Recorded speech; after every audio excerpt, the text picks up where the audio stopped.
IITs, IIMs 80% से ज़्यादा और कुछ जगह 90% तक फैकल्टी जनरल कैटेगरी से है। वहाँ कोई रिजर्व कैंडिडेट नहीं है, बैकवर्ड कैंडिडेट नहीं है, वहाँ कोई भी नहीं, सिर्फ जनरल कैंडिडेट्स 80 to 90% है। आप SC हैं, ST हैं, OBC हैं, आपके हिस्से में सिर्फ 10 रोटी है, जबकि भारत में आबादी आपकी 90 है। आप SC हैं, ST हैं, OBC हैं, आपके हिस्से में सिर्फ 10 नौकरियां हैं, जबकि आबादी आपकी 90 है। नमस्कार, मैं शंभू कुमार सिंह और आप देख रहे हैं नेशनल दस्तक। ये खड़गे जी का जो आपने भाषण सुना, IIT, IIM, IIIT, तमाम मलाईदार पदों पर जिसकी तनख्वाह 4 लाख 5 लाख होती है, उन जगहों पर SC, ST, OBC की संख्या नहीं है। आज बात SC, ST, OBC के संवैधानिक अधिकारों की। 1932 में जनगणना हुआ, उसके हिसाब से OBC की संख्या 50% थी। उसके बाद इस देश में नदी, नाले, पशु, पक्षी सब गिने जाते हैं, लेकिन SC, ST की गिनती होती है, OBC की गिनती नहीं होती, जो कि संवैधानिक तरीके से होनी चाहिए थी।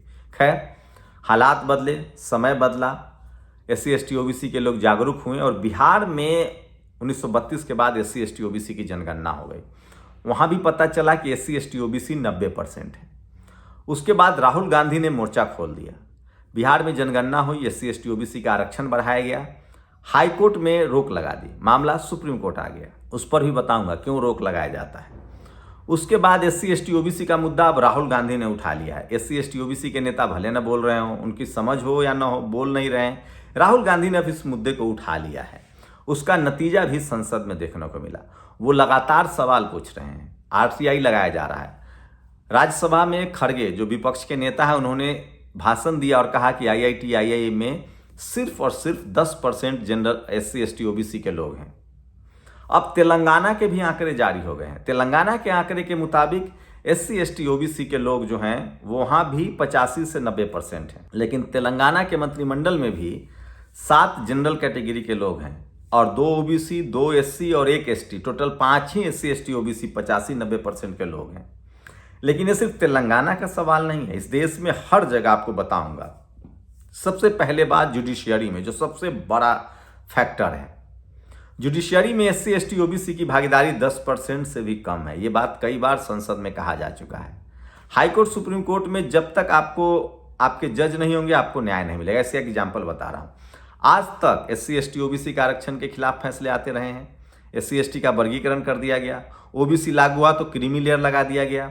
आज तक इस देश में एक वैकेंसी नहीं आती है SC, ST, OBC की जो सही तरीके से आए। वहीं चोरी, वैकेंसी में ही चोरी कर ली जाती है। उसके बाद इंटरव्यू में पूछ दिया जाएगा, आप SC, ST, OBC हैं कि आप अमेरिका के राष्ट्रपति का नाम बताइए 13वें, और अगर आप जनरल हैं तो पूछ दिया जाएगा भारत के पहले राष्ट्रपति का नाम बताइए। सवाल भी एक तरह का नहीं होता है, क्योंकि जो बोर्ड में लोग बैठे हैं वो जाति जान जाते हैं SC, ST, OBC है। लेकिन खेल यहीं खत्म नहीं होता है, खेल इससे आगे बढ़ता है। सोचिए, एक SC समाज का जज मध्य प्रदेश हाई कोर्ट में 27% रिजर्वेशन लागू करने का आदेश दे देता है, लेकिन उसके बाद भी लागू नहीं होता है। तो सोचिए, जब तक आपका सुप्रीम कोर्ट में और हाई कोर्ट में जज नहीं होंगे, तब तक आपके फैसले नहीं आएंगे। 90% लोग महामहिम राष्ट्रपति कह चुके हैं। 90% लोग SC, ST, OBC के खीरा चोरी के झूठे आरोप में जेल में बंद है। बाकी माल्या, संदेशरा सब विदेश भाग जा रहे हैं 200 हजार करोड़, 5-5 हजार करोड़, 10-10 हजार करोड़ लेकर। कोई कुछ नहीं कहेगा। ये सब जगह होता है। सोचिए, आपका FIR दर्ज नहीं होगा। ऊपर भी आऊंगा, क्योंकि ये पहले हाई कोर्ट, सुप्रीम कोर्ट जो सबसे गर है, वहां जब तक आपके लोग नहीं होंगे, आपको न्याय नहीं मिलेगा। उसके बाद सोचिए राजनीति में SC, ST का रिजर्वेशन लागू है। उसके बाद भी SC, ST, OBC जिसकी आबादी 90% है, उसके MLA, MP आज भी इस देश में 50% है। मतलब 10% आबादी वाले लोग अभी भी 50% विधायक और MP, MLA हैं। 50%। अभी मत कहिए कि वहाँ मेरिट का जो है, सबको पता है चुनाव कैसे लड़ा जाता है, पैसा कहाँ से आता है, पैसे के दम पर। अब पैसे का खेल समझिए। इस देश में अगर इस देश को 100 रोटी माने और जनसंख्या को भी 100 माने, तो सोचिए एक एक आदमी को 1-1 रोटी मिलना चाहिए? नहीं। इस देश के 10% जनरल के पास 90% संपत्ति है। शहर की संपत्ति, बिजनेस, व्यापार, ठेकेदारी, शहर पर कब्जा। 90 जो SC, ST, OBC के लोग हैं, उनके पास सिर्फ 10 रोटी है। अब 10 रोटी में किसी के पास 3 है, किसी के पास 2 है, किसी के पास 1 है। सबसे कम SC समाज के पास है। उसके बाद एसटी समाज के पास है, उसके बाद ओबीसी के पास है। सबसे 10% में भी ओबीसी के पास है, एससी के पास है, एसटी के पास है, किसानों के पास थोड़ा और ज़्यादा है। लेकिन सोचिए 90 में जो 10 का जो वर्गीकरण है उस पर जातिवादी मनुवादी लोग बोलते हैं कि अरे ओबीसी खा रहा है, किसान जाट पटेल मराठा गुर्जर खा रहा है लोगों का हक, एससी का हक है, एसटी का हक। लेकिन 90 रोटी उनके पास है, वो उस पर नहीं बोल रहे हैं। क्यों?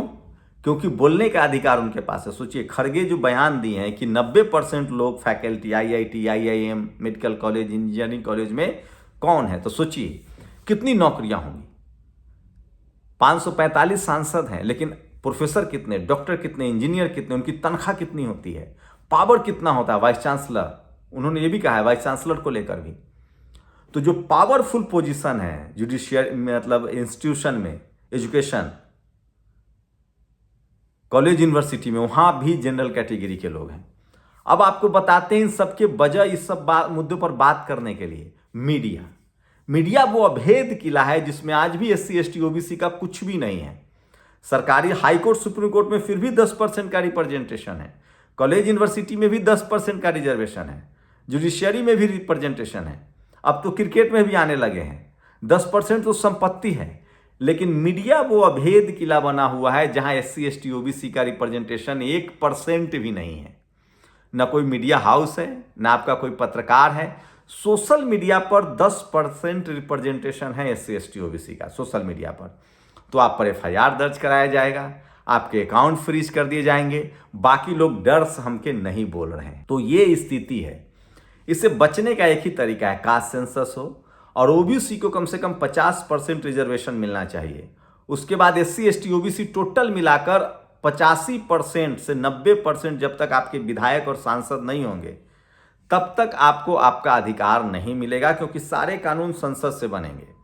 उसके बावजूद आपको सोचिए, उसके बावजूद जब तक आपके लोग जुडिशियरी में नहीं आएंगे तब तक नहीं होगा। तो सोचिए इस देश में आज़ादी के 75 साल बाद भी 90% लोगों के पास सिर्फ 10 रोटी है और 10% लोगों के पास 90 रोटी। ये मैं नहीं कह रहा हूं, संसद में खुद खड़गे ने कहा है आरटीआई के हिसाब से। अब ये ठीक कैसे हो सकता है? इसका तरीका संवैधानिक है। ये राहुल गांधी ने अब इस बात को समझ लिया है। अगर उनकी सरकार आती है तो वो जाति जनगणना कराएंगे, वो उसको इम्प्लीमेंट भी करेंगे। अगर मीडिया में इम्प्लीमेंट हो जाए, कोलिजियम सिस्टम खत्म हो जाए, एग्जाम हो हाई कोर्ट सुप्रीम कोर्ट में, और फेयर ट्रांसपेरेंसी हो और रिजर्वेशन का प्रावधान कर दिया जाए कि इतने लोगों को एससी एसटी ओबीसी 90% आबादी है तो 90% लोग आएंगे। अब मेरिट वाली भी दुहाई मत दीजिएगा। इकोनॉमिक वीकर सेक्शन का 10% रिजर्वेशन मिल चुका है, जो 10% ही जिनकी आबादी है जनरल कैटेगरी की, मतलब समझिए वहां उनका merit list SC ST OBC से भी नीचे जाता है।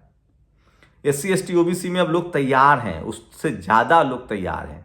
मैं फिर कह रहा हूं, इस देश में जाति जनगणना, उसके हिसाब से रिजर्वेशन होना चाहिए। और सबसे बड़ी बात, ओबीसी को अब रिजर्वेशन की मांग करनी पड़ेगी। जैसे एससी एसटी का रिजर्व सीट है, ओबीसी का कम से कम 50 से 60% सीट रिजर्व हो विधानसभा में और लोकसभा में, तब जाकर वो अपने पक्ष में कानून बना पाएंगे। ये लंबी लड़ाई है। इस लड़ाई को लड़ने का तरीका है भारत का संविधान। भारत के संविधान में ये सारे प्रावधान ऑलरेडी बाबा साहब ने किए हैं।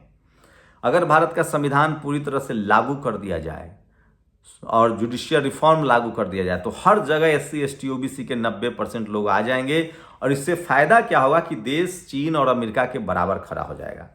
जब अपनी 90% आबादी को आप मौका देंगे पढ़ने का, लिखने का, काम करने का, उनसे मजदूरी नहीं कराएंगे, तब जाकर आपकी देश की स्थिति बदलेगी, आप मजबूत राष्ट्र बनेंगे। इसलिए मैं कह रहा हूं, आरक्षण देश को मजबूत बनाने की प्रक्रिया है। आप देख लीजिए जहां जहां रिजर्वेशन है, स्टेट बैंक सबसे अच्छा बैंक है, एलआईसी सबसे बड़ी कंपनी है, रिजर्वेशन लागू है, पुलिस रिजर्वेशन लागू है। कोरोना में कौन मदद कर रहा था? अस्पतालों में डॉक्टर, सरकारी एम्स, आरएमएल रिजर्वेशन लागू है। मैं फिर कह रहा हूं, रिजर्वेशन देश बनाने की प्रक्रिया है। आप किसी भी देश में 90% लोगों को लाचार, बेबस, मजदूर बनाकर मजबूत देश नहीं बना सकते हैं। हाँ, ये हो सकता है कि 90% लोग लाचार बेबस हो, 10% लोग ऐश करेंगे, लेकिन मुल्क मजबूत नहीं बनेगा। मुल्क तभी मजबूत बनेगा जब 100% लोगों को बराबर का मौका मिलेगा। कॉलेज, यूनिवर्सिटी, ब्यूरोक्रेसी, बिजनेस, सब जगह। इसका रास्ता ये है। वहीं साथ में जो शोषित पीड़ित समाज के जो लोग हैं उनको संवैधानिक दायरे में रहकर अपनी बात कहनी चाहिए, लिखनी चाहिए, बोलनी चाहिए। और जाति जनगणना और उसका इम्प्लीमेंटेशन बहुत ज़रूरी है। मैं फिर कह रहा हूँ, कास्ट सेंसस और रिजर्वेशन इस देश के उन लोगों को जिनके पास कुछ नहीं है, ये देश बनाने की प्रक्रिया है, तभी देश मजबूत बनेगा। आप लोग अपनी राय जरूर दीजिए। शुक्रिया। नेशनल दस्तक की आपसे गुजारिश है कि अगर इसको बचाना चाहते हैं तो नेशनल दस्तक को सब्सक्राइब करने के लिए रेड कलर के सब्सक्राइब बटन को दबाएं, फिर बेल आइकन की घंटी दबाएं। नेशनल दस्तक को बचाने के लिए बहुत जरूरी है कि हर खबर को शेयर करें, लाइक करें, कमेंट जरूर करें।